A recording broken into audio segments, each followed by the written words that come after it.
Yo soy Marcelo Berman, del Centro de Estudios Latinoamericanos en Seguridad y Violencia, y también formo parte de SOCLA, que es la Sociedad de Criminología Latinoamericana, en la que estas dos instituciones están impulsando este nuevo ciclo. Es un ciclo pensado para diseminar trabajos, buenos trabajos, que se hayan publicado en otros idiomas, especialmente en inglés, y que por diferentes razones no circulan lo suficiente en nuestra región, pero que son aportes muy, muy importantes y que, bueno, les queremos dar un foro de discusión y de diseminación. Y me parece que, bueno, es una contribución para una discusión o un diálogo académico de especialistas e interesados. Un par de cosas que ahora, antes de empezar directamente con la presentación de hoy, un par de cosas técnicas. La primera es pedirle a todo el mundo que apague los micrófonos y solamente cuando tenga que participar de alguna u otra manera pueda deshabilitar el muteo, digamos, ¿no? Entonces, la idea es que solamente tenga el micrófono encendido la persona que habla. Algo importante es que este evento va a ser grabado, a menos que alguien diga lo contrario, va a quedar grabado y luego, después de un tiempo, va a ser subido al canal de YouTube que tenemos, porque la idea es también que no solamente los asistentes hoy mismo a la presentación lo puedan escuchar, sino que también esto quede para otra gente que en otros momentos lo podrá bajar y verlo. Quiero empezar por un enorme agradecimiento a toda la gente del CERIV y a toda la gente de SOCLA por haber organizado, especialmente a Carolina Bologna, que es la que está atrás de todo esto para que esto funcione, y a Antonella Tirabassi, que es la coordinadora de estos eventos, y que ellas dos, junto con los otros colegas del CERIV, han trabajado para impulsar este proyecto. Así que muchas gracias, Caro, muchas gracias, Antonella. Y también agradecimiento en especial a los tres participantes de la presentación de hoy. Voy a empezar con esto. El programa básicamente es un programa de presentar un libro, y lo que queremos hacerlo es que sea como una especie de diálogo estructurado. Es decir, las personas van a interactuar, van a hacer preguntas, pero en una forma más o menos ordenada, porque si no, va a ser muy difícil seguir. Ahora, en la última media hora aproximadamente de la presentación, esto dura 1 hora y media en total, en la última media hora esperamos tener tiempo para las preguntas y respuestas del público. En la medida en que quieran hacer preguntas, pueden utilizar dos mecanismos. Una es subirlas al chat, eso sería bueno, y en última instancia, si esto, digamos, si alguien quiere hacer alguna acotación muy importante, muy pertinente, en algún momento puede usar el icono de levantar la mano abajo de la pantalla. La lógica es que el presentador va a hacer una primera presentación de 10 minutos, luego dos comentaristas van a hacer 10 minutos cada uno de ellos de comentarios acerca de las fortalezas y debilidades del libro,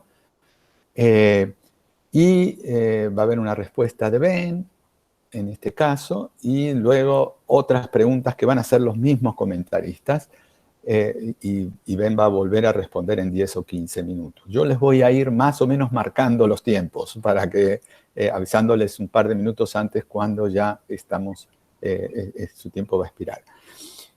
Una vez que terminen estos intercambios, entonces se abre el tiempo para las preguntas y respuestas del público. Bueno, ahora sí, voy a empezar con el programa de hoy. Tenemos tres súper distinguidos colegas de primer orden. en la disciplina y es una buena forma de lanzar este proyecto. Del ciclo Libros de Autor o Palabras de Autor. El primero es Benjamin Lessing, que es el que va a presentar el libro y es un profesor asociado en Ciencias Políticas y director del Centro de Estudios Latinoamericanos de la Universidad de Chicago y estudia el tema de violencia y la gobernanza de grupos criminales. El primer libro que el que va a hablar es Making Peace in the Drug Wars, o violencia, está traducido como Violencia y Paz en la Guerra contra las Drogas. Cuando arrancamos con esto no teníamos la idea de que los libros estén en español, pero nos llevamos la grata sorpresa de que el libro ya fue traducido y ya fue publicado por la Universidad de los Andes, UniAndes, entiendo que fin del año pasado, y entonces, bueno, es una muy buena oportunidad también para adquirirlo y para leerlo.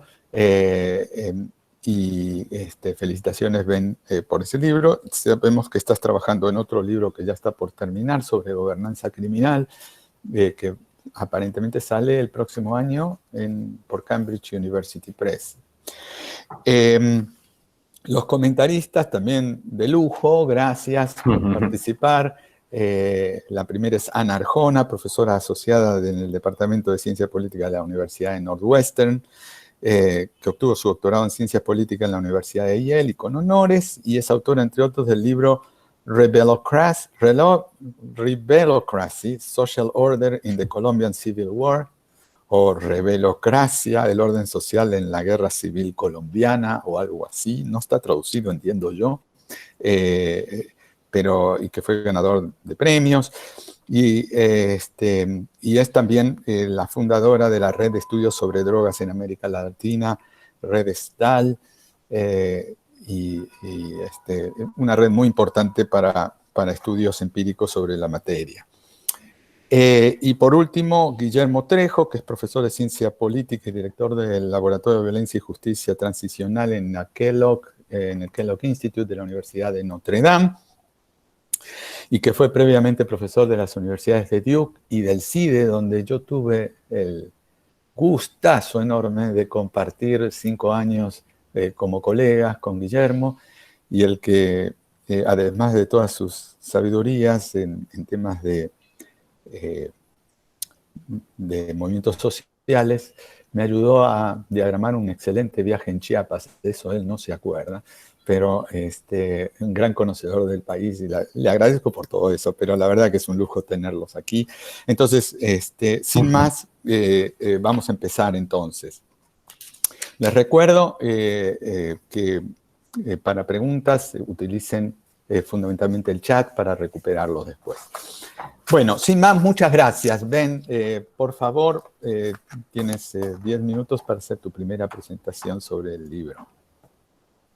Muchísimas gracias, Marcelo, y gracias a Ana y Guillermo también por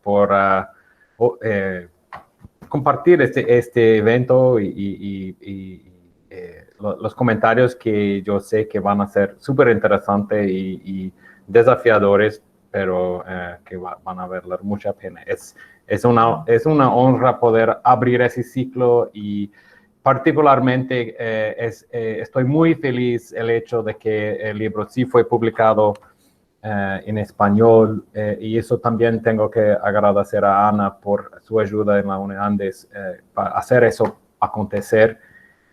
Siempre, como digo, el libro tiene un nuevo prefacio en español que escribí yo en español, en mi español, porque era muy importante para mí poder hablar y conversar mucho más allá de la comunidad académica americana.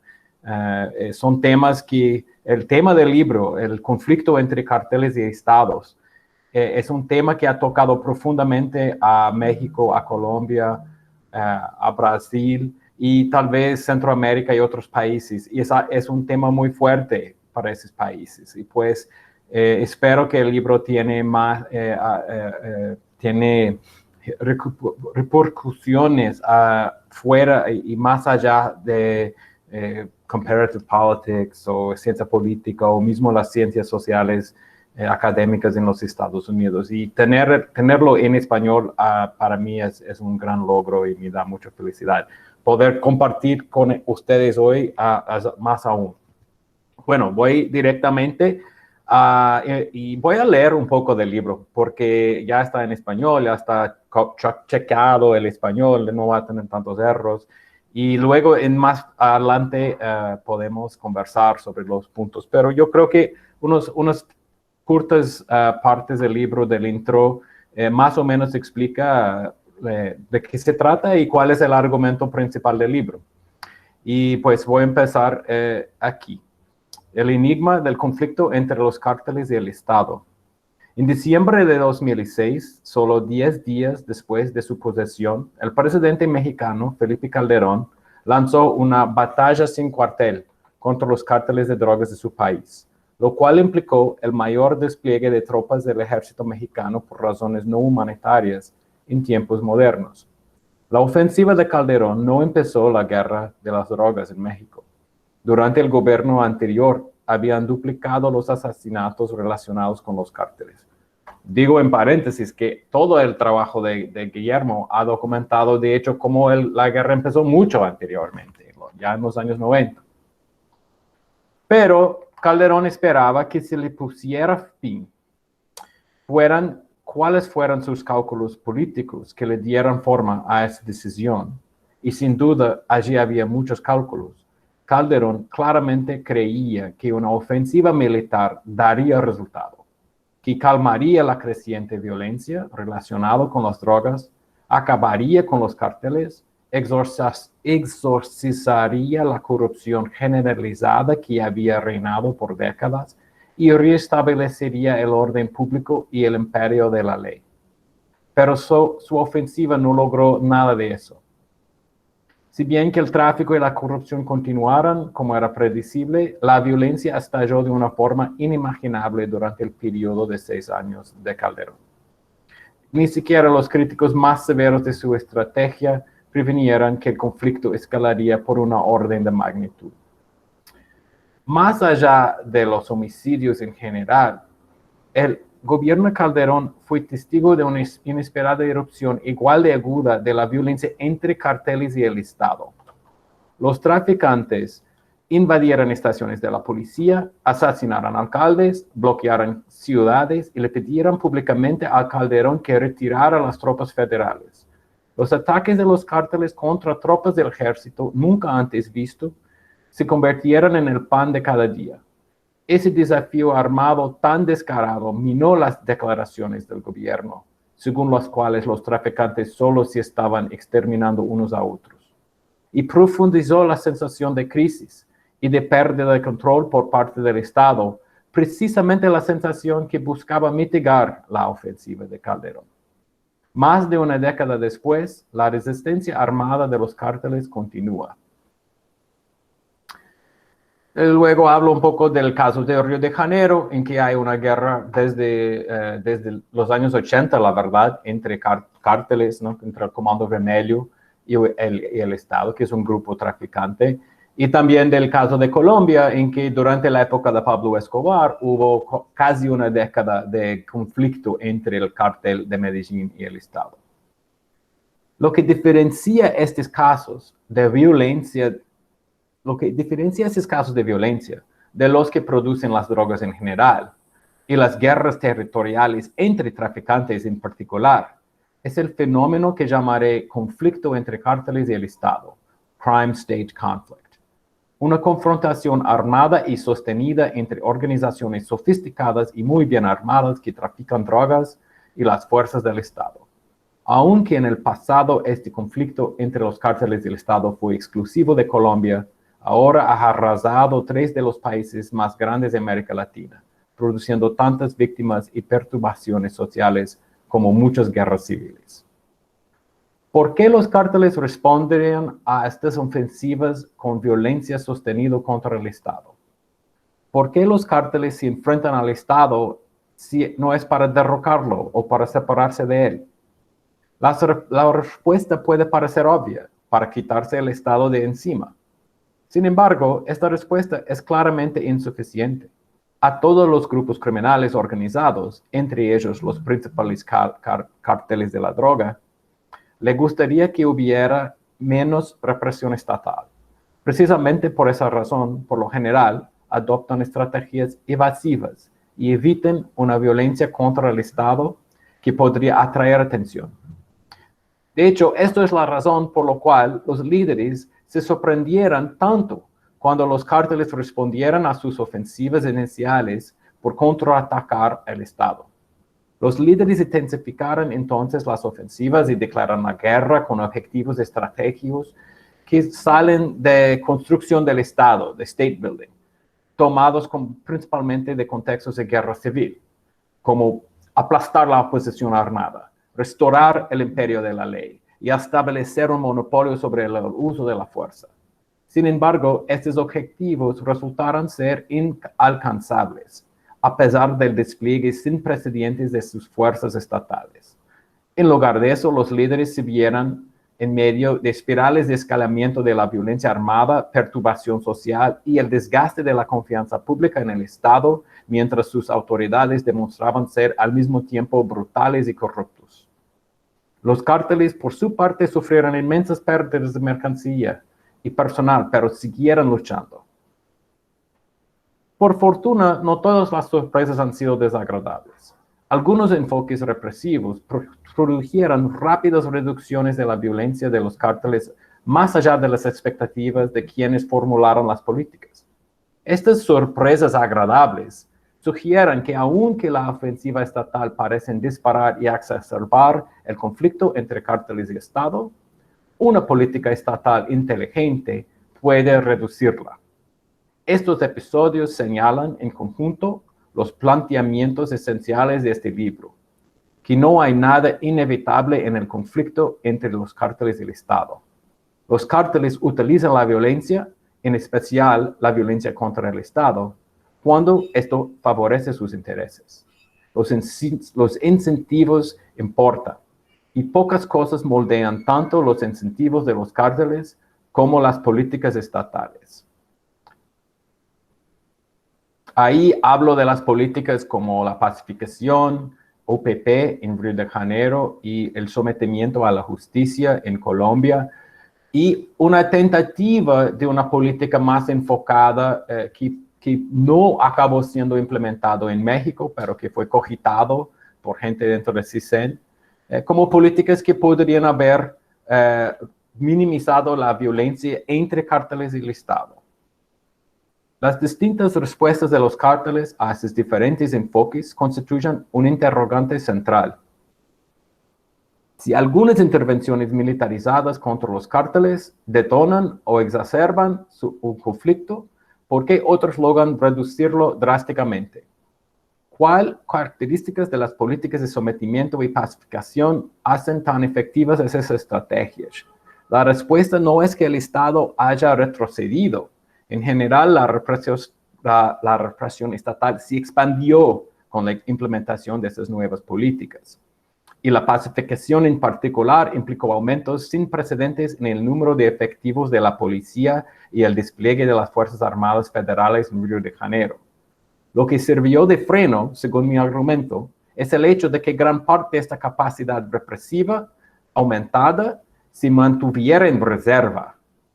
Al condicionar la represión a la conducta del cartel, las nuevas políticas crearon contraincentivos que llevaran a los cárteles a evitar la violencia contra el Estado. Al quedar arrinconados, los cárteles pelean, pero al tener una alternativa atractiva para seguir con su negocio de una manera menos violenta, la mayoría prefiere eso. Bueno, y con eso voy a dejar la palabra para los comentaristas.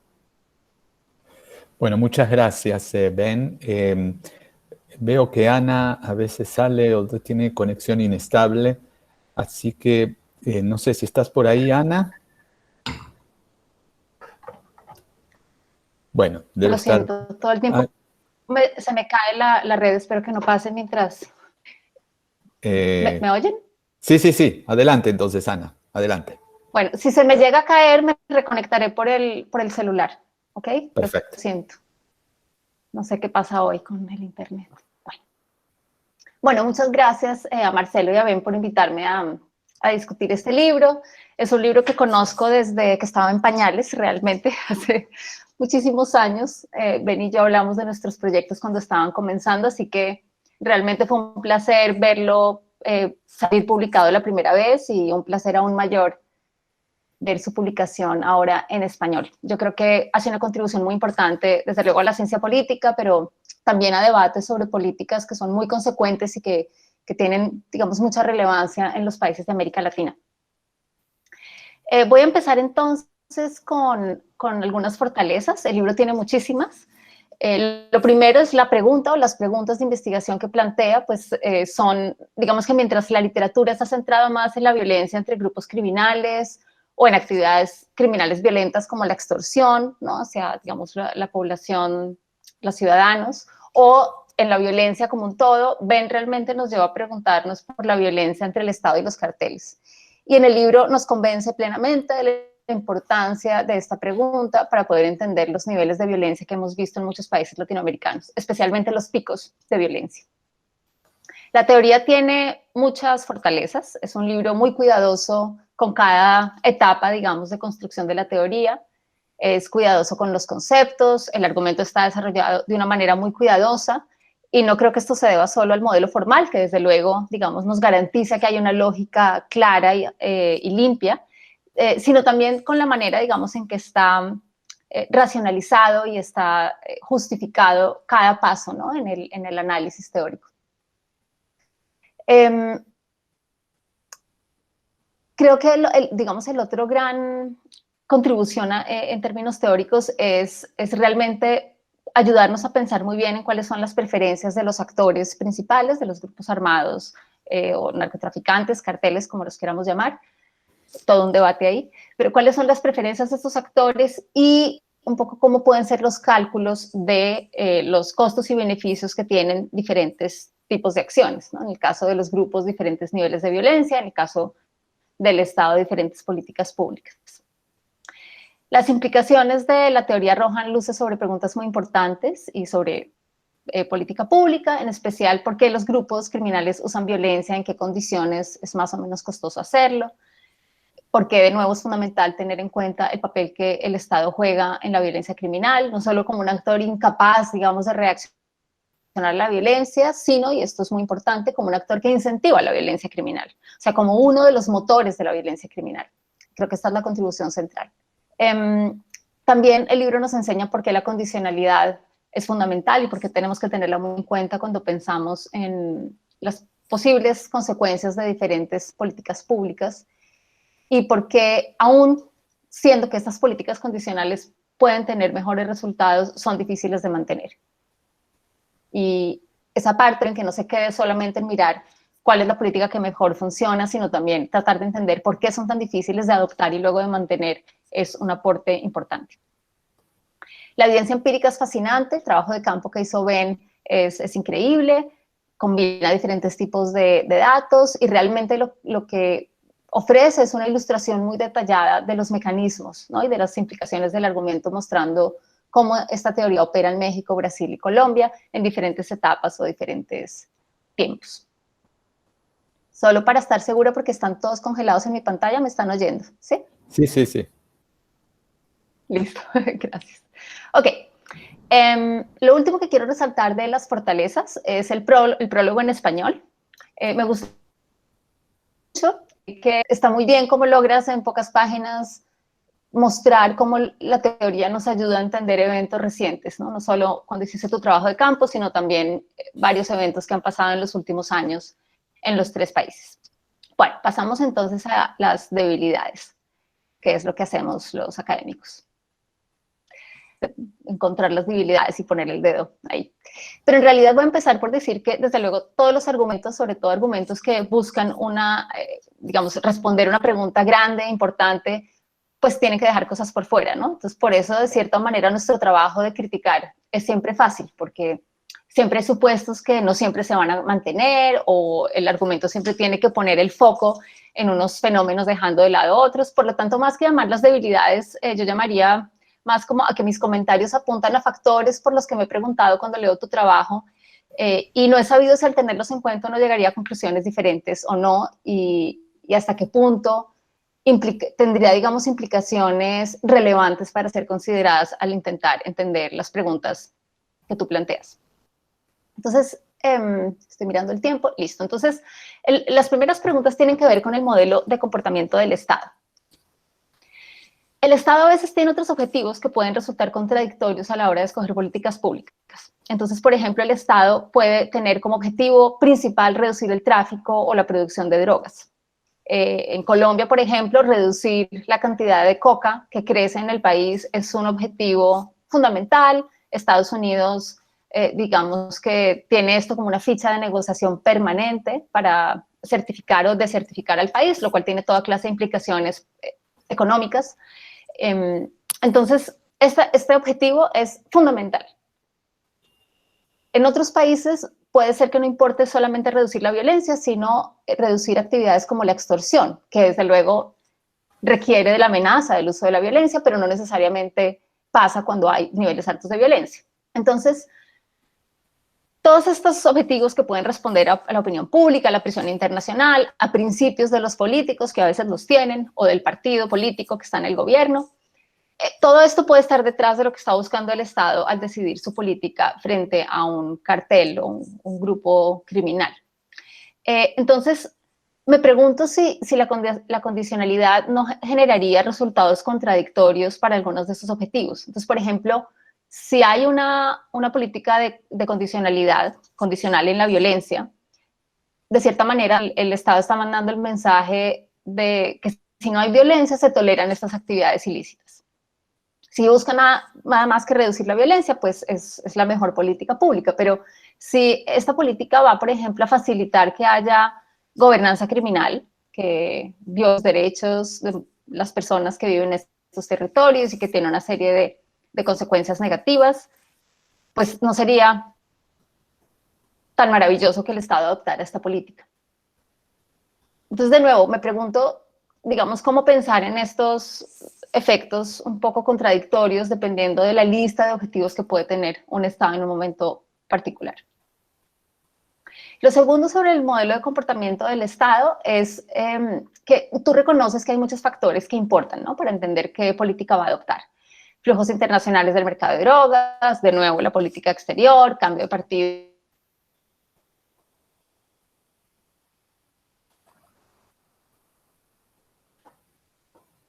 Bueno, parece que se nos fue Ana. A ver, ¿cómo? Te habíamos escuchado, si puedes repetir los últimos 30 segundos, sí. Ok, perdón, no sé qué le pasa al internet. Decía que en el análisis del comportamiento del Estado reconoces que hay muchos factores que importan a la hora de entender cómo que decide el Estado y entre ellos la inmoralidad de la condicionalidad o lo que la gente perciba la condicionalidad como una política inmoral.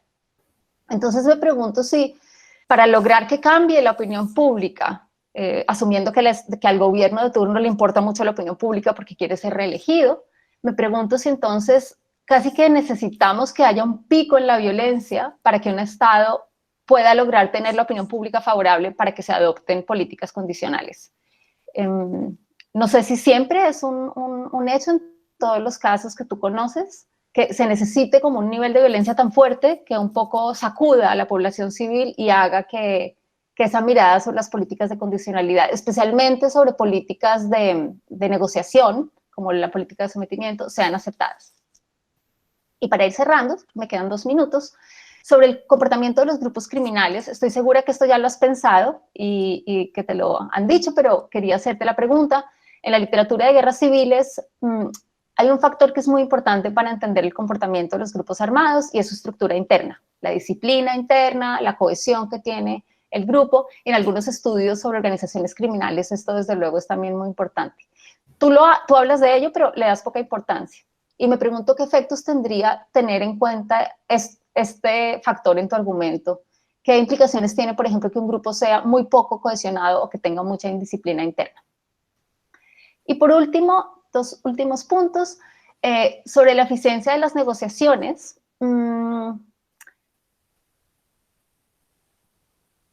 estaba pensando en cómo, de cierta manera, una política de negociación podría terminar teniendo unos efectos similares en el mediano plazo a una política de decapitación de los grupos armados, o sea, matar o arrestar a los líderes. Tu trabajo y otros artículos de investigación muestran que la decapitación de estas organizaciones llevan a fragmentación, llaman a más competencia entre los grupos y aumentan la violencia. Me pregunto si las negociaciones no podrían tener el mismo efecto en el mediano plazo, porque pues, digamos que desmovilizamos a todo un grupo criminal, pero el mercado sigue ahí, la oportunidad de hacer ganancias siguen ahí. Entonces no sé si a mediano plazo también podríamos volver simplemente a iniciar el espiral de violencia.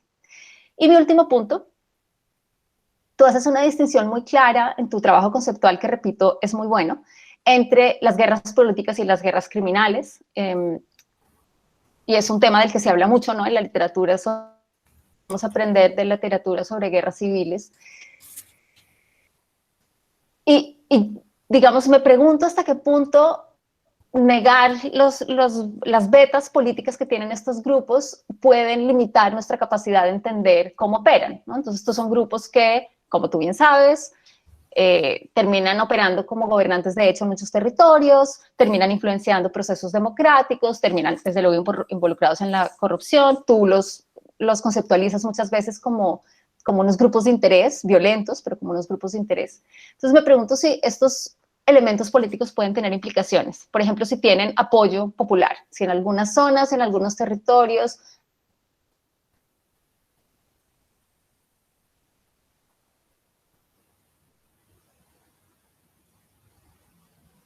Creo que ahí llegué a mis 10 minutos exactos, entonces voy a parar. Muchas gracias. Bueno, muchas gracias, Ana. Déjame hacerte una pregunta técnica. ¿Ya hiciste las preguntas o quedan algunas preguntas para después? Dejé las dos preguntas para después. Ah, muy bien, muy bien. Ok, perfecto. Estos eran mis comentarios. ¿Sí? Sí, eso es. Perdón, Ana, la última parte de su última pregunta quedó, no conseguí captar por la conexión. Solo yo tengo la parte que son grupos, la idea de que son grupos de interés violentos y que puede haber política involucrada, pero no capté toda la pregunta. Solo puedo repetir la última parte. Sí, de apoyo popular. ¿qué implicaciones podría tener para entender el... ¿Sí? ¿Me oyes? Uh-huh. Adelante, Ana. Perdón, que me llega tarde. ¿Qué implicaciones podría tener para tu argumento que aceptemos que hay unos componentes políticos o un carácter político en estos grupos? Por ejemplo, que en algunos territorios la población tenga un fuerte apoyo a estas organizaciones. Ok. Muy bien. Bueno, muchas gracias, Ana. Vamos a pasar entonces a los comentarios de Guillermo y después, Ben, tú retomas los comentarios de los dos, que van a ser bastante densos. Adelante, Guillermo. Igual que Ana, agradecer a las y los organizadores, Marcelo, Ben, Ana, compartir este foro con ustedes y a toda los compañeros y amigos y amigas que están en la audiencia. Empezar diciendo que este es un libro que ya lleva varios años de publicación y seguimos discutiéndolo tan intensamente como los primeros meses después de su publicación.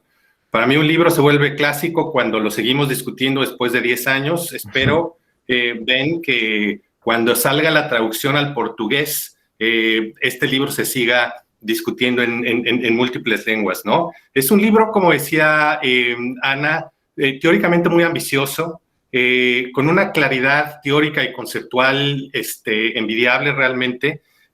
Como dice Ana, no es nada más por la parte del modelaje matemático, sino porque la conceptualización es algo que es muy importante en este libro.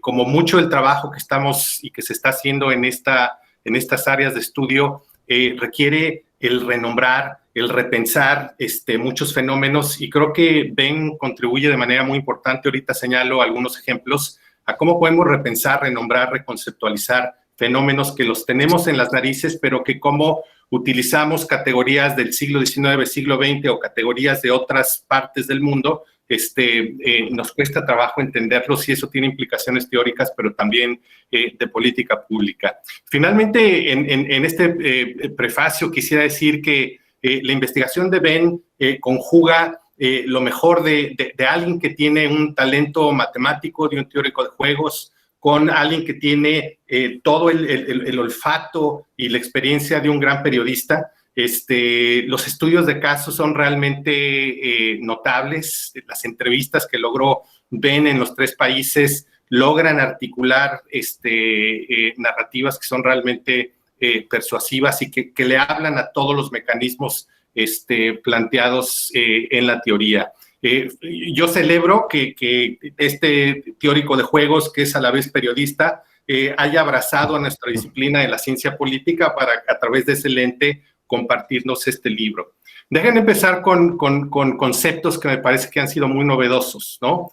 Uno, otra vez, que está desde el título del libro y está en cada página, pero que creo que merece una discusión y una puntualización mayor, es el concepto de la guerra.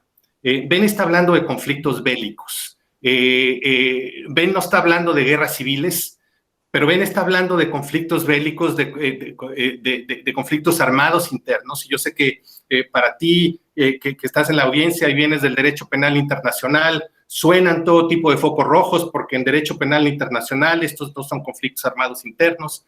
Pero yo creo que llegó el momento de distinguir y dejar de hablar de que algunos países de América Latina tienen tasas muy altas de violencia criminal, los niveles muy altos de homicidios. Hay diferencias notables entre países como México, como Brasil, en su momento con Colombia, El Salvador ahora, Honduras, y lo que tienen otros países, yo diría Chile, el propio Perú, etcétera.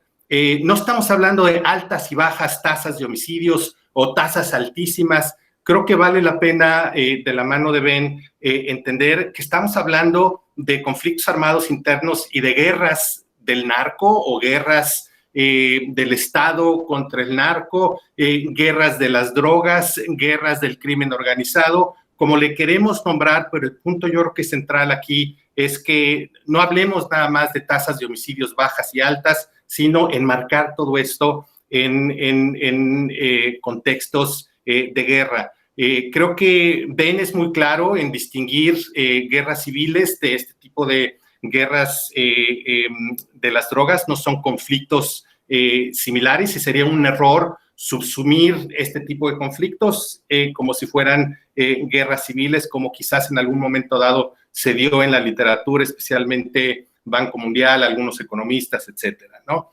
Creo que él pone el dedo en la llaga con el punto de qué quieren los actores, como decía Ana, qué quieren los cárteles, y es muy claro, no quieren tomar al Estado, no quieren gobernar a nivel nacional, quieren mantener al Estado a raya, pero quieren influir en las políticas públicas que los agentes estatales adoptan para seguir negociando, para seguir vivos en estos negocios multimillonarios de mercados ilícitos y en particular de la droga, pero también para sobrevivir, ¿no? Entonces, primer punto, ¿no? Importante la cuestión de los conflictos armados. Ben hace una distinción que ha sido muy importante en la disciplina entre conflictos entre cárteles o conflictos entre grupos criminales y estos conflictos del Estado con estas dos dimensiones, la vertical y la horizontal, que otra vez, una vez que uno lo escucha, dice, claro, es de sentido común, pero creo que toma todo el libro o buena parte del libro conceptualizar las distintas naturalezas entre los dos tipos de conflicto y las diferentes lógicas.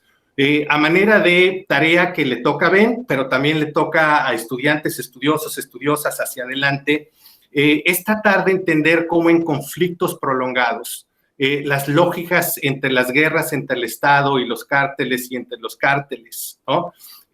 Van cambiando y se van retroalimentando. Ben está muy consciente de esto, pero como quiere, este es un estudio innovador que se concentra básicamente en conflicto entre Estado y crimen, y de repente Ben nos dice, entendemos mucho la lógica la lógica estratégica de los conflictos bélicos entre grupos. Yo un poco lo que diría es que la siguiente generación de estudios tiene que entender más el cambio endógeno, cómo conflictos entre el Estado y los grupos y entre los grupos se van retroalimentando.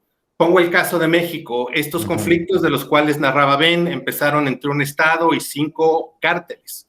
Hoy estamos hablando de más de 200 grupos del crimen organizado que ya van más allá de las drogas, que estamos hablando de múltiples economías ilícitas, múltiples conflictos armados, y que 12 años después, cuando el gobierno dice nombramos unilateralmente la paz, estamos viviendo paradójicamente los momentos más violentos en los últimos 13, 14 años, ¿no? Entonces, entender estas dinámicas endógenas de cómo yo creo que va a ser crucial, una vez que Ben nos ayuda a distinguir los dos tipos de conflicto, pero ahora ver cómo endógenamente en conflictos prolongados se van retroalimentando, ¿no? El segundo punto que yo quisiera decir es que en esto, ¿no?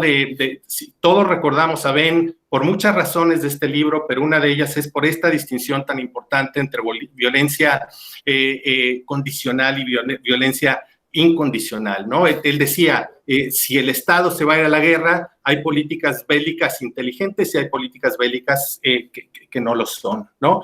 Sí, la mayor parte de mis estudiantes leen los dos primeros tercios del libro, pero no llegan al último tercio del libro.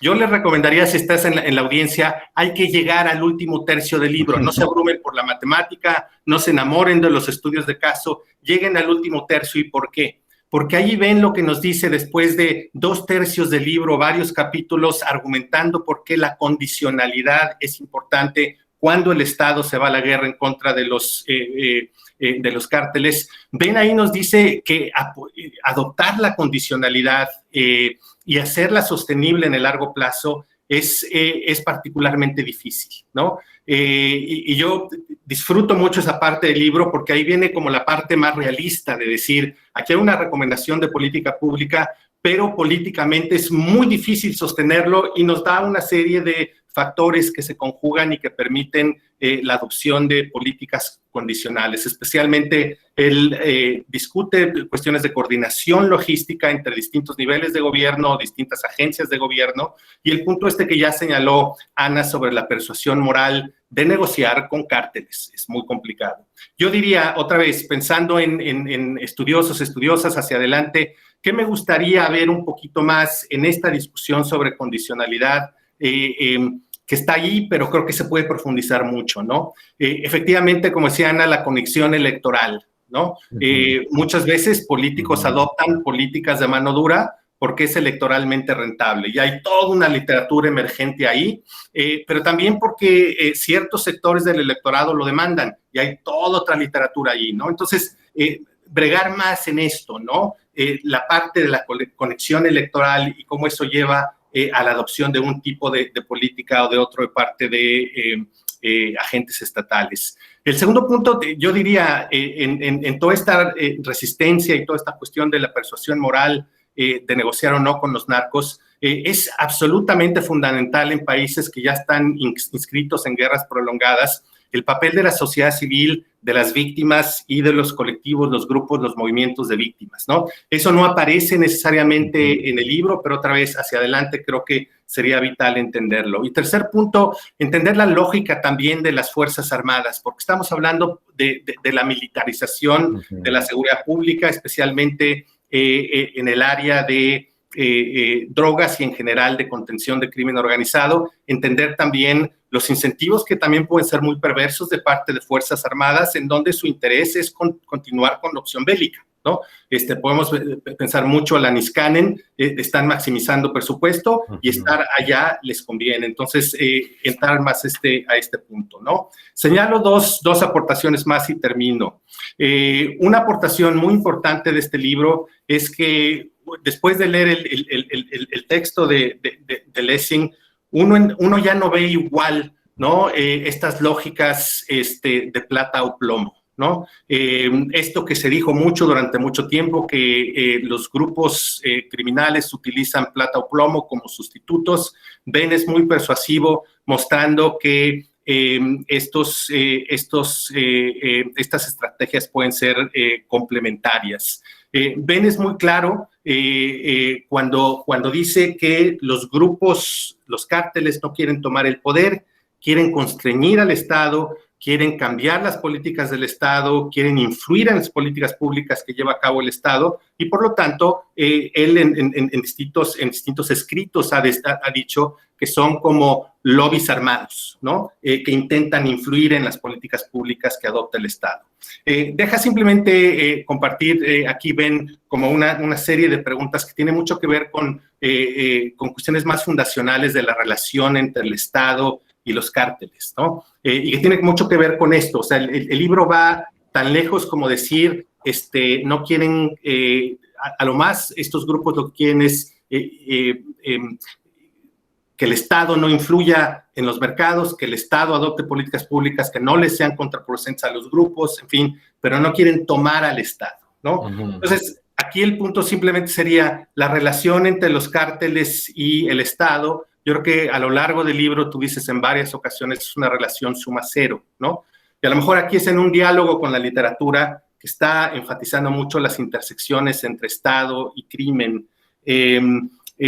Se lee mucho en el libro esta idea de la captura del Estado. Entonces son los cárteles los que capturan el Estado, ya sea a través de la coima, de la corrupción o a través de la violencia. Pero ¿qué tanto hay del otro lado, no?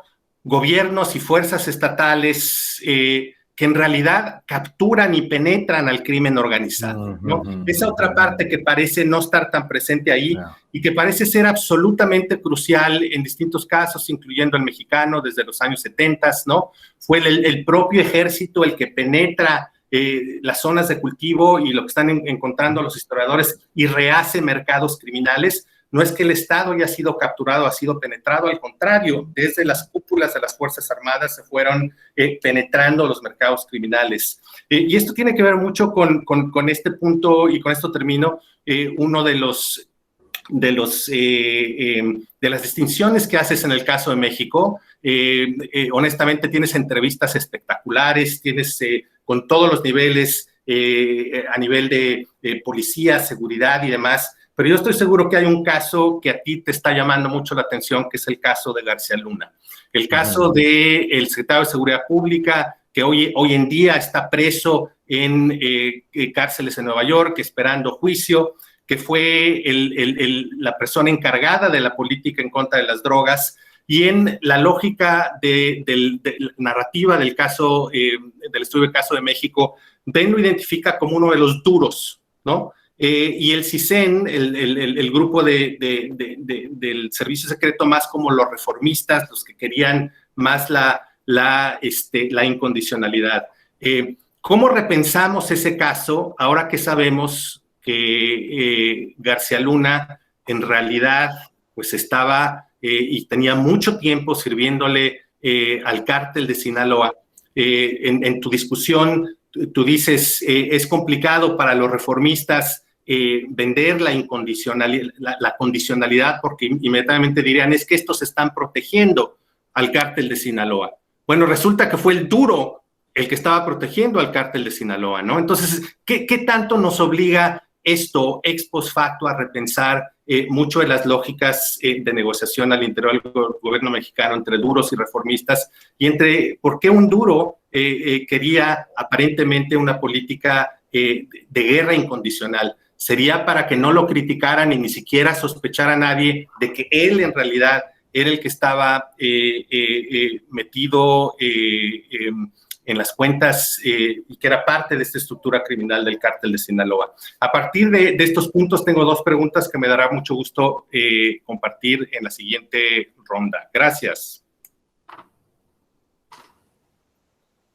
Una pregunta, Ben, estamos atrasados. ¿Prefieres que te hagan las preguntas de una vez y después te damos todo el tiempo para responder? Mejor, porque tal vez puedo agrupando. Perfecto. Entonces vamos a hacerlo así. Volvemos a Ana. Ana, si quieres, haz las dos preguntas que tenías para Ben y después vas vos, Guillermo. Vale, muy bien. Bueno, como mis comentarios fueron muy académicos, mis preguntas son un poquito más de política pública. La primera pregunta, de hecho, es algo relacionado con algo que Guillermo dijo, es si crees que la sociedad civil puede jugar un papel importante en el cambio de políticas de drogas en la región.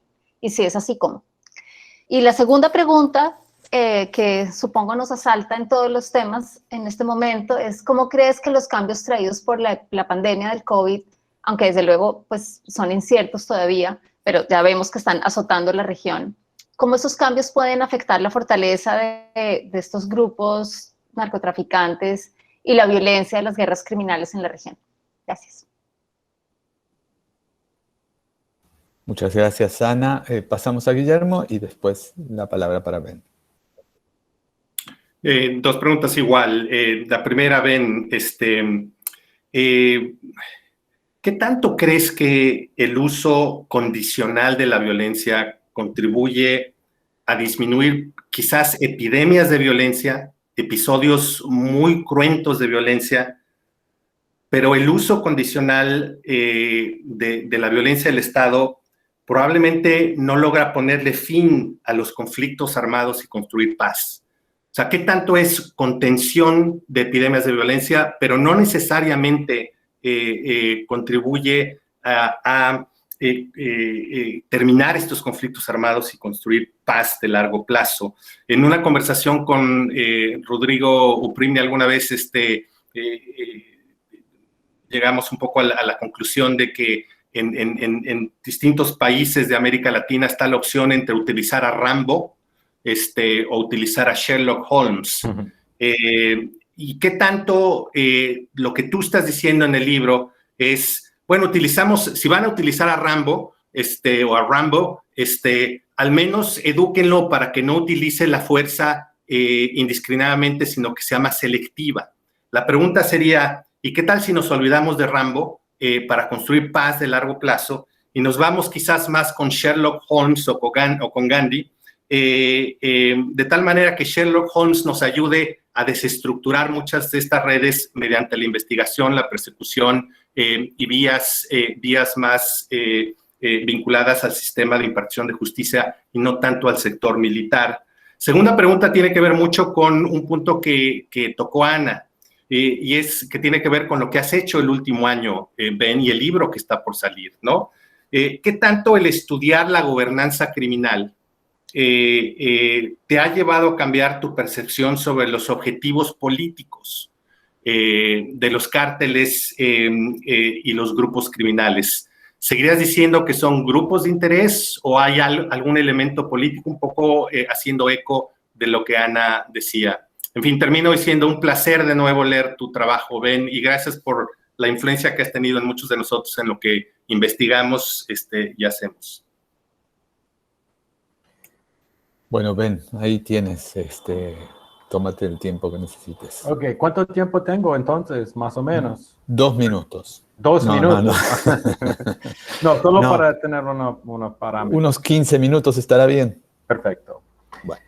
Voy entonces dando respuestas y no sé si voy a lograr todos. Gracias por los comentarios, son todos increíbles y excelentes.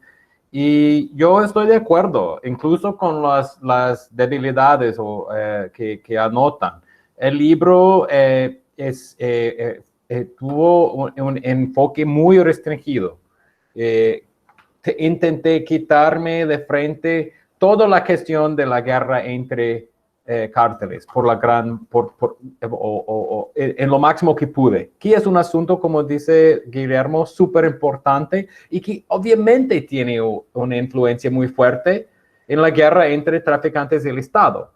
Pues eso es como apenas un primer paso para intentar aclarar las ideas, pero obviamente esta interacción es fundamental. En los casos que en los 3 países y en América Latina toda, vivimos esa realidad loca. El Estado está engajado muchas veces militarmente y también hay guerra entre carteles y estas cosas uno incluye a otro y es muy difícil mismo solamente de pensar cómo analizar eso. Es como un poco, yo a veces pienso es un poco como el Estado contra las grandes empresas de Big Tech. No es exactamente paralelo, obviamente, pero Las empresas son muy fuertes, el Estado no consigue derrocarlos o eliminarlos. El Estado es más fuerte en teoría, pero es difícil que el Estado regule realmente Google, Facebook, Apple, no tiene poder infinito. Y ellos están respondiendo a uno u otro. No sé, es el único metáfora que consigo pensar, ¿no? Un poco de cómo es complejo esa cuestión. Pero bueno, voy a entonces intentar responder a algunos. El tema de corrupción es central en este libro. Y de hecho, yo no hablé en mi primer parte sobre corrupción per se, hablé sobre condicionalidad. Pero son las dos áreas o las dos ideas muy importantes en el libro. ¿Y por qué?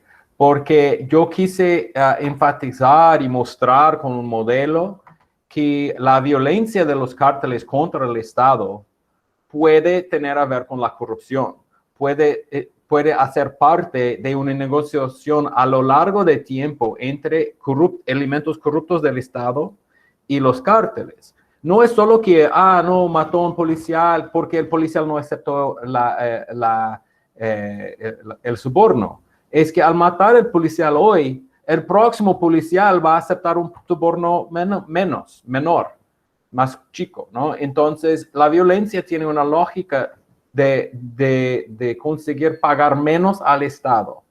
En contrapartido, en sobornos, ¿no? En contrapartida, el Estado, ahora, si pensamos en corrupción, tenemos que desagregar el Estado. Hay los líderes que deciden que van a lanzar una guerra contra las drogas y hay la gente de punto, la policía o el tipo del ejército, la persona que recibe el soborno. Y lo que quise enfatizar y mostrar claramente con el modelo es que los líderes, en el momento en que aumentan la fuerza represiva del Estado, o comprándole a la policía armas o tanques de guerra o otras, militarizando la fuerza policial, o cambiando la ley para que la policía puede matar o hacer otras actividades con más libertad. Esto necesariamente da a la policía corrupta o soldado corrupto o a García Luna o que sea, más poder de extorsionar los traficantes, ¿no? Cuanto más guerra, cuanto más mano dura, cuanto más las fuerzas del Estado pueden extraer rentas ilícitas del tráfico. Y esa es una relación casi inexorable, ¿no? No hay que hacer. Por otro lado, desde el punto de vista del traficante, es interesante también, porque para el traficante, no voy a decir que no le importa, pero para el traficante no es tan diferente que el Estado llegue y le incauta sus drogas y su dinero. No es tan distinto de que se llega y le pide un soborno enorme. Son casi iguales. Al final de cuentas, como una empresa, si pensamos como una empresa, no le vale mucho diferencia si está pagando un soborno o si está perdiendo porque la policía incauta.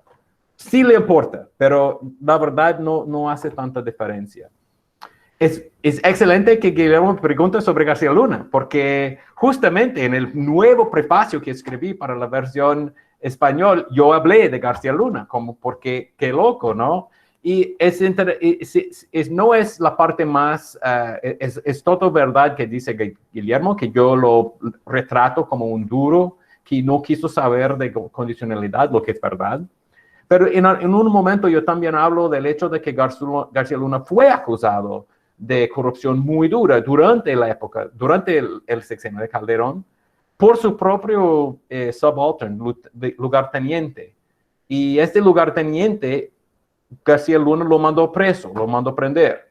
Y el man se fue preso y luego fue suelto porque no tenía pruebas, no sé qué. Y hoy en día, mira, pero en el momento que escribí el libro, no se sabía, uno de los dos estaban mintiendo. Y yo digo eso en el libro. Uno de los dos estaba mintiendo, no sabemos cuál, pero es interesante pensar que de todos modos, alguien muy alto en la Policía Federal, que fue la parte más dura de la línea dura de Calderón, probablemente es corrupto.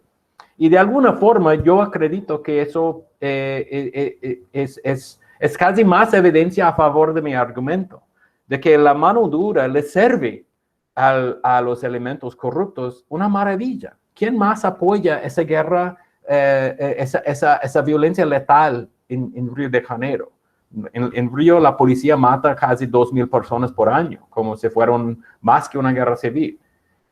¿Quién apoya eso? Son los policiales, muchas veces los policiales más corruptos, que no acreditan en la guerra contra las drogas, pero saben que el poder de poder salir matando traficantes le da enorme poder de barganha en el momento de extraer los rentos ilícitos.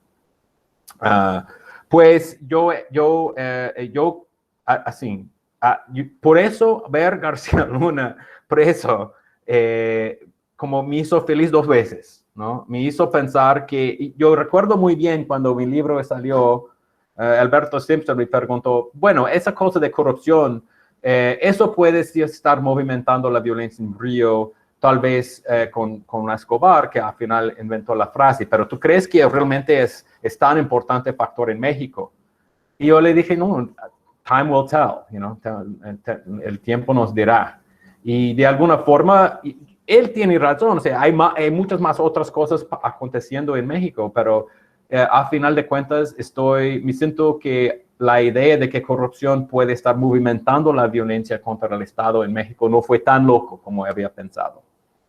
Ok, sociedad civil, súper importante, súper importante. Otra cosa de que yo quité de fuera, yo no hablo de la gente que vive en las favelas, no hablé del criminal governance en este libro, y justamente para intentar un primer paso. Pero la sociedad civil es muy importante. Yo hablo un poco en la tercera parte, porque fue ONGs y académicos y en Río, el caso que conozco mejor, es toda una ecología de gente que estudia seguridad pública, como ICER y Viva Rio y Ignacio Cano, que es un profesor, Michel Misi, una generación de académicos y cientistas sociales y activistas, que fue muy importante en afinar la política de pacificación, por ejemplo.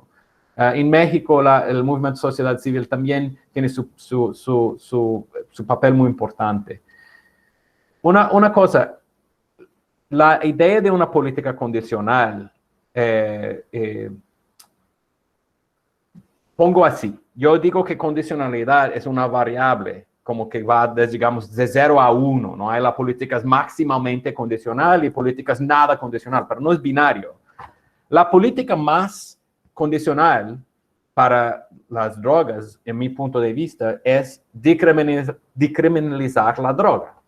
Si uno piensa en la industria de cerveza o de licor, es totalmente condicional, porque una empresa de bebidas solo enfrenta represión del Estado si usa violencia. Si está vendiendo cerveza sin matar a nadie, no enfrenta represión del Estado. Pero si empieza a matar o hacer violencia, ya es un criminoso y ya, pues es máximamente condicional porque solo la violencia está siendo punido y no la venta de cerveza o bebida. Si descriminaliza la droga, lo pasaría lo mismo. Los traficantes enfrentarían 0 represión al traficar sin violencia y un salto enorme a empezar a ser violento. Por eso vuelvo a la cuestión de sociedad civil, porque la sociedad civil tiene un papel muy importante en promover reforma de política de drogas. Y al promover decriminalización, yo creo que es más un argumento a favor de la descriminalización, que a veces se queda perdido entre otras cuestiones, como, la droga no hace tan mal, o, estamos con las prisiones ya muy llenos, ¿no? O otros argumentos. Ok, como me falta tiempo, voy rápido con los otros puntos y luego tenemos más tiempo para discusión. Si la condicionalidad realmente puede traer paz, esa es una pregunta muy profunda.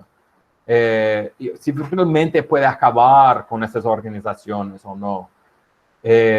Yo diría que no, francamente.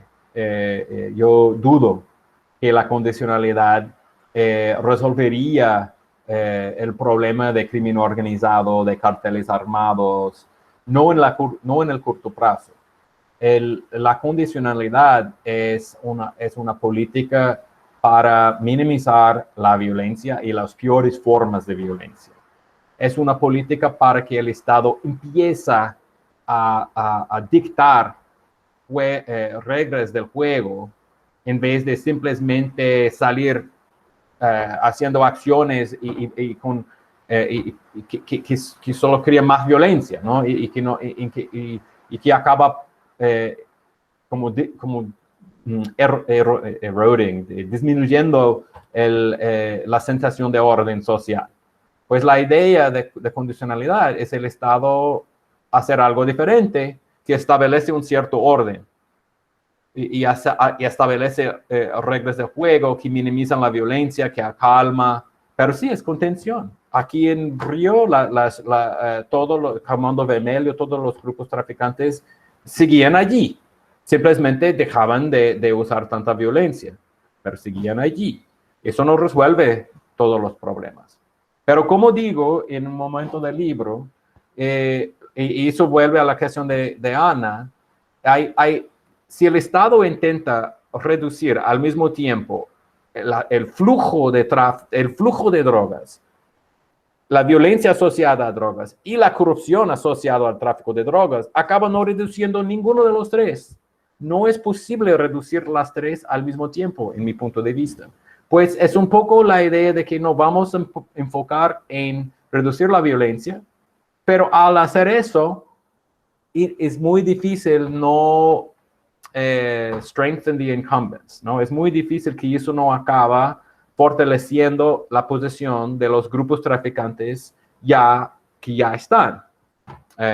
Yo no sé si la idea de Guillermo es un poco diferente, de que, no, yo creo que fue de Ana, que habló de desmovilización. En su visión de condicionalidad, los grupos traficantes se desmovilizan y esto puede crear un nuevo grupo. Ese es más, y no es por nada que ella está pensando en el contexto colombiano, donde sí cárteles de drogas se han más o menos desmovilizado y ahora el Clan del Golfo hace propuestas de desmovilización y nunca fue muy claro, bueno, si se desmoviliza un cártel, otro cártel va a surgir. Pues eso sí, yo creo que si la condicionalidad es una negociación, una rendición, en que un cártel tiene que parar de traficar, eso no va a servir para muchas cosas. Porque tráfico de drogas va a haber. Pues para mí la condicionalidad tal vez funcione mejor si su meta es hacer los cárteles que ya existen comportarse mejor. Bueno, si hay uno u otro cártel que hay que eliminarse porque es muy loco, los Zetas o no sé qué, para hacer un ejemplo, bueno, vamos a eliminarlo. Pero la idea, esa idea de que tenemos que destruir los cárteles, acabar con los cárteles, solo crea más cárteles. Entonces, eso para mí no es tal vez el camino para frente. Ahora voy a callarme apenas a decir que eso no quiere decir que no estoy a favor de esquemas de desmovilización o rendición, incluso porque muchos de los soldados de los cárteles son casi raptados, muchas veces no tienen opciones, pues para que ellos tienen oportunidad de desmovilizarse, rendirse y salir del negocio, sí, eso es una política que yo apoyo.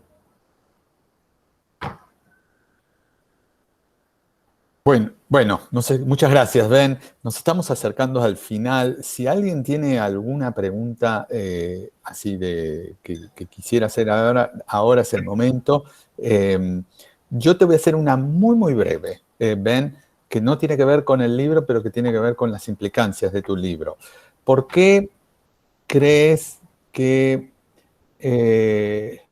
algunos estados no avanzaron sobre focos de violencia muy, muy serios, digamos, producidos por el comercio de las drogas? Y doy el ejemplo de Paraguay en estos días, en la provincia de Santa Fe, en Argentina, y hay focos, desde luego, en Perú. ¿Por qué en algunos casos, mi pregunta es, ¿tiene que haber un cierto nivel de escalada violenta en grado, no sé, guerra civil o cuasi guerra civil para que los estados intervengan de esta manera, o son decisiones estratégicas de los gobiernos? Es simplemente una pregunta especulativa. No sé si hay alguien más que quiera levantar la mano. Gustavo. ¿Hago la pregunta? ¿Las hacemos todas juntas? Sí, sí.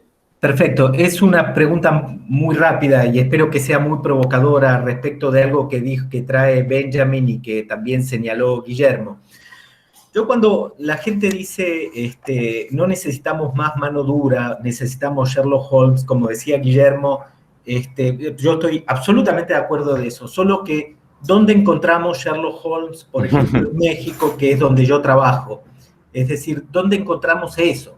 Cada gobierno nacional en México en los últimos 20 años ha desaparecido enormes cuerpos policiales y creado en menos de 2 o 3 meses un nuevo cuerpo policial de miles de integrantes salidos de la nada. Todos los políticos que han intentado hacer una reforma policial de una cantidad más o menos en México, calculamos que hay alrededor de 500.000 de personas involucradas en la seguridad pública. El Estado no está totalmente seguro, ni tiene datos concretos de cuántos policías hay a nivel nacional, en todas las fuerzas policiales.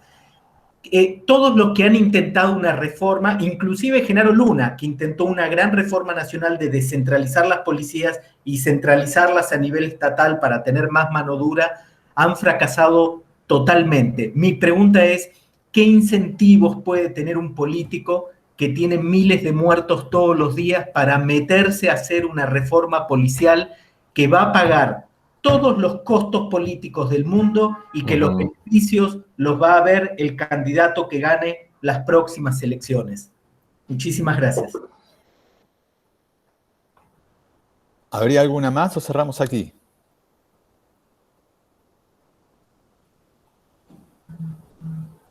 Bueno, entonces, Ben, te damos la palabra para cerrar en 5 minutitos, por favor.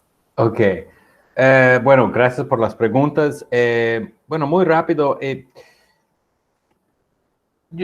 Las razones por las cuales los estados deciden intervenir o deciden aumentar o declarar la guerra contra las drogas es muy complexo. Y yo no sé si esa parte yo no intenté exactamente teorizar. O sea, siempre es más fácil mirar un caso y decir, esas fueron las razones. Pero se nota que en todos esos casos, Colombia, México, incluso Brasil, hay momentos en que el gobierno no reprime el tráfico, porque lo es más fácil no reprimir, y en un momento u otro decide reprimir. Yo hablo mucho del caso de Calderón, que vino a Colombia, Álvaro Uribe le hizo la cabeza de que, no, eso va a ser excelente para ti, no sé qué. Pero no, yo no sé, porque en Argentina, por ejemplo, no le ha interesado todavía ir por este camino. Gustavo levanta una pregunta muy interesante, que es de reforma policial, que es muy difícil, más difícil que condicionalidad, es reformar la policía. Por eso, en la tercera parte que le gustó Guillermo, yo hablo de una de las cosas que a mí me pareció más importante, donde sí hubo condicionalidad, fue que no intentaron reformar la policía como toda. Usaron una técnica, lo que llamo yo de layering, que es, y eso fue muy claro en Brillo, no intentaron reformar la policía, sino que creó una nueva policíacita, los UPPs, que eran un grupo entrenado especialmente, supuestamente aislado del resto de la policía corrupta, y fue creciendo. A un momento eso dio problema, porque no podría más avanzar sin quitarle policías de los otros equipos, pero en su inicio fue excelente. Y es lo mismo con condicionalidad en general. Si tú intentas reformar toda la política de droga de un país de una vez y hacer la condicionalidad, es demasiado, va a fracasar. Pero si lo consigues hacerlo como un intento, un experiment en un lugar, tiene mucho más chance de funcionar bien. En los últimos minutos quiero responder a la última pregunta de Guillermo que olvidé sobre la gobernanza criminal, que es un tema que no hablo mucho en ese libro, pero yo he pasado los últimos 7 años escribiendo otro libro que es justamente sobre eso y otros proyectos. Y es que los grupos criminosos, incluso los cárteles, gobiernan civiles muchas veces, ¿no? Y la pregunta de Ana y de Guillermo es, eso no tiene nada de político, eso no tiene un carácter político. Yo diría que sí. Yo siempre he dicho que esos grupos criminosos es obvio que tienen carácter político. Siempre tuvieron, desde la época de Escobar, que era político, ¿no? Que fue electo, que elegido al Congreso, que tenía un op-ed column, era un columnista, antes de ser un columnista semanal, hablaba del medio ambiente, era un político. ¿Era self-serving? Sure, ¿no? ¿Cuáles políticos no son self-serving? ¿No? Pero era político. Pero lo interesante del gobernanza criminal, para mí, no es posible que en algunos tipos de grupos criminales es estrictamente político. Están sí eligiendo amigos o eligiendo aliados, como las milicias en Río o incluso en grupos en México, grupos en Colombia que se meten en elecciones. Pero tiene un otro sentido político también, que es más oculto. Y es lo que vengo escribiendo y vengo trabajando y vengo intentando entender. Y eso es un sentido yo creo que es muy oculto. Y eso es lo siguiente. En toda América Latina, los grupos criminosos gobiernan grandes áreas periféricas de grandes ciudades. Y también gobiernan muchas veces dentro de las cárceles, que en algunos estados, algunos países latinoamericanos, llegan a ser centenas de miles de personas. Gobiernan poblaciones grandes, poblaciones marginalizadas, poblaciones que el Estado lo ha dejado. Pero esa gobernanza que hacen esos grupos, y el Estado muchas veces combate esa gobernanza, intenta ir y echarles y arrestarles o no sé qué. Pero el hecho es que esta gobernanza también lo hace los grupos criminosos y como parte de hacer frente al Estado, ¿no? Es una táctica, yo creo que no es estrictamente política, que motiva muchas veces, pero es económico, es para que la policía no entra en la comunidad, o para que la comunidad le esconde cuando la policía entra, o para que tener más poder de bargaña con el Estado dentro del sistema carcerario. Les sirve sus intereses ser un buen gobernante, porque le afasta un poco el Estado. Pues en un nivel hace parte de la contención, de la pelea entre el grupo criminal y el Estado. El grupo criminal gobierna porque le da más recursos para enfrentar al Estado. O sea, hay un nivel muy antagónico. Pero hay un otro nivel que es oculto, pero que yo estoy cada vez más convencido, en que el orden que proviene de los grupos criminales, el orden social, a veces los derechos de propiedad que hay en las favelas, no es porque la policía protege la propiedad, es porque los cárteles prohíben que se roba dentro de la favela.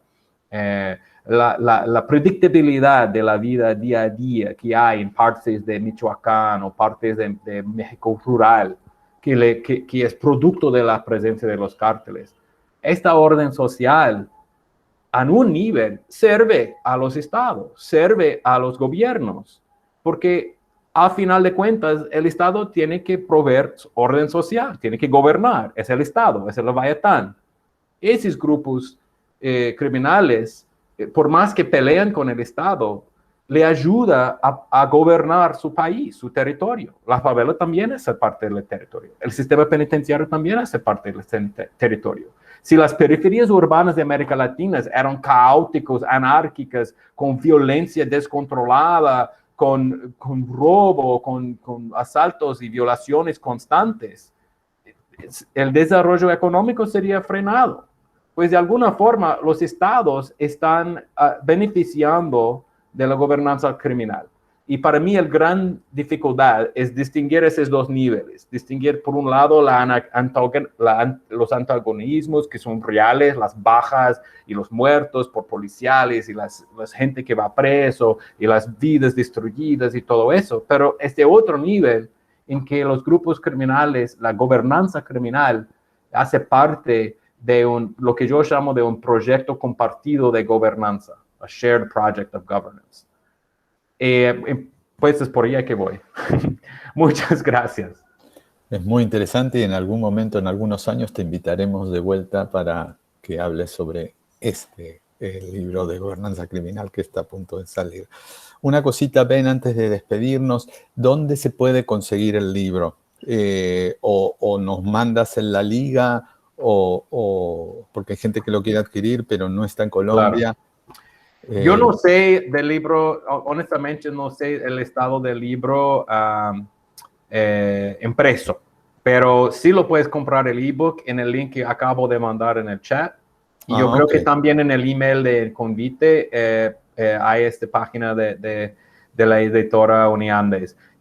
Yo creo que hay copias impresas on demand, pero no sé cómo funciona. Y imagino que ellos pueden mandar por correo. Bueno, nosotros vamos a hacer circular entonces esa información para aquellos interesados en que quieran adquirir el libro. Desde ya, y obviamente el libro en inglés los pueden comprar en Amazon. Bueno, eso sí, ya creo que todos sabemos. Bueno, muchas gracias, Ben. Muchas gracias en especial por esta participación y también muchísimas gracias a Guillermo Trejo y a Ana Arjona, que han hecho comentarios espectaculares. Nos han enriquecido a todos y realmente espero que lo hayamos aprendido, que lo hayamos disfrutado. Este es un ciclo, con esto termino, es un ciclo que la idea nuestra es hacerlo con cierta frecuencia, pero digamos, no es que va a ser de una vez por semana, sino cada 5, 6, 7 semanas, y sobre libros que en principio que fueron publicados en otros idiomas, pero que son de carácter, tienen alguna impronta empírica, que sean lo que se llama dictaminados por pares, peer reviewed, y digamos, y que hayan sido publicados en los últimos 3 años, digamos. Esas serían las 13 condiciones básicas. Así que las personas o los libros que vayan apareciendo en esta temática y que quieran ser presentados en este foro, desde luego lo vamos a abrir. La idea es sostenernos a lo largo del tiempo e ir incrementando nuestra llegada. Así que desde ya, también de vuelta, un gran agradecimiento a Carolina y a Antonella por haber hecho posible esto. Seguimos en contacto, mandaremos un link con la grabación de YouTube para que aquellas personas que quieran o volverlo a ver o recomendarlo, desde ya lo pueden ver. Muchas gracias también a todos los amigos que ahí estoy viendo y nos vemos en la próxima. Gran abrazo. Chao. Un abrazo a todos, gracias. Gracias. Adiós.